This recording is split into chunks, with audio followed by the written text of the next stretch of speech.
আরে কে কেমন আছেন? এই তো ভাই আলহামদুলিল্লাহ ভালো আছেন? আলহামদুলিল্লাহ। তো কি অবস্থা আপনার? দিনকাল কেমন চলছে? এই তো ভাই আলহামদুলিল্লাহ। আপনার বাসা কোথায় দিকে আছে? আমার বাসা হচ্ছে বালুকা থানা, বাটাজোর পালগাঁও গ্রাম আমার। তো আমি আপনার ভিডিও দেখি অনেকদিন যাবত দেখি যে সখীপুরের মধ্যে হ্যাঁ মানে একজন কন্টেন্ট ক্রিয়েটর খুবই ভালো পরিচিত লাভ করেছেন এবং খুব সুন্দর সুন্দর কন্টেন্ট আপনি উপহার দিচ্ছেন মানুষকে। আর সেই কারণে হচ্ছে আপনার সাথে দেখা করার উদ্দেশ্য আমার ছিল আগে থেকে। আলহামদুলিল্লাহ। আনফরচুনেটলি দেখা হয় নাই। হুম। হঠাৎ করে আমি যাওয়ার সময় এখন দেখতে পারলাম, তো ভাবলাম যে একটু কথা বলি। হ্যাঁ হ্যাঁ। তো কি অবস্থা আপনার বলেন?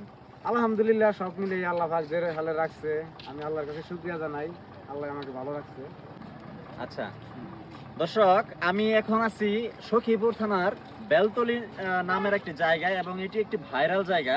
বিশেষ করে এই এলাকার বা অত্র এলাকা বলেন আশেপাশের বিভিন্ন এলাকার যে মানুষজন আছে যারা জনসাধারণ, তারা কিন্তু বিকেলবেলা বিশেষ করে এই এলাকায় ঘুরতে আসে। হঠাৎ করে আবু বকর সিদ্দিক ভাইয়ের সাথে আমার দেখা হয়ে গেল এবং আমার এতটাই ভালো লাগছে যে তার মতো একটা মানুষ, দেখেন মানুষের মনের কতটা মনোবল শক্ত থাকলে এই ধরনের কাজ করতে পারে। তিনি এই ভ্যান গাড়ি দিয়ে, এই অটো ভ্যান দিয়ে নিজের জীবিকা নির্বাহ করে এবং নিজের জীবিকা নির্বাহ করার পাশাপাশি তিনি ফেসবুকে ভিডিও আপলোড করে। একটা কন্টেন্ট ক্রিয়েটর হতে গেলে সব থেকে বেশি প্রয়োজন তার সঠিক মনোবল এবং ধৈর্য শক্তি, যেটা আবু বকর সিদ্দিক ভাইয়ের আছে এবং এটা আমি দেখে আসছি অনেকদিন আগে থেকে, তার ভিডিওগুলো দেখি। দেখেন ওনার যে শারীরিক গঠন যদি আপনারা চিন্তা করেন, দেখেন দুইটা পা কিন্তু নাই। এবং আবু বকর সিদ্দিক ভাই তার প্রতিদিনের তার যে কাজকর্ম, তার যে আসলে যে শ্রমটা উনি দিচ্ছেন বা পরিশ্রমটা উনি করছেন ফ্যামিলির জন্য, পরিবারের জন্য, সেই জন্যই কিন্তু তার এই ভিডিওগুলো তিনি ফেসবুকে দিচ্ছেন এবং তিনি আশা করতেছেন যে ফেসবুক থেকে ভালো কিছু করার। এবং ফেসবুক যদি এই ধরনের ভিডিওগুলো বা তার কাজকর্মগুলো যদি পছন্দ করে, অবশ্যই ফেসবুক মানুষের কাছে ছড়িয়ে দিবে। এবং সব থেকে বড় বিষয় যেটা, একটা মানুষের ইচ্ছা শক্তি থাকতে হবে প্রচুর পরিমাণে, তার ধৈর্য থাকতে হবে প্রচুর পরিমাণে, তিনি যাতে সামনের দিনে আরো এগিয়ে যেতে পারে।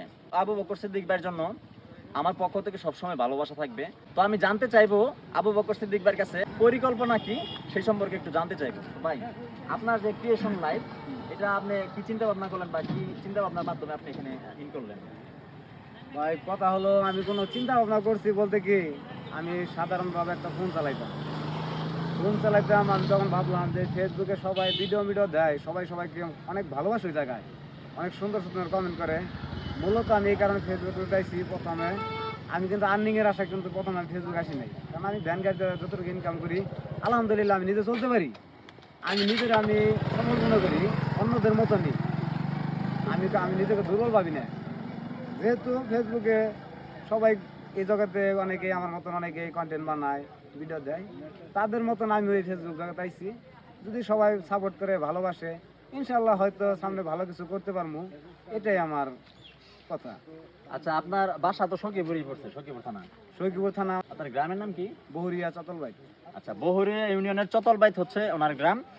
এবং এই আবু বকর সিদ্দিক ভাইয়ের জন্য আমি অন্তরস্থল থেকে ভালোবাসা জানাই। যারা না চিনেন তারাও কিন্তু ওনার সাথে যুক্ত হয়ে যাবেন এবং ওনাকেও প্রচুর পরিমাণে সাপোর্ট করার চেষ্টা করবেন। কারণ হচ্ছে এরকম একটা মানুষ, তার আসলে ইচ্ছা শক্তিটা কতটা মানে দৃঢ় যে তিনি কন্টেন্ট ক্রিয়েশনে তিনি তার সময়টা পার করছেন তার কাজের পাশাপাশি।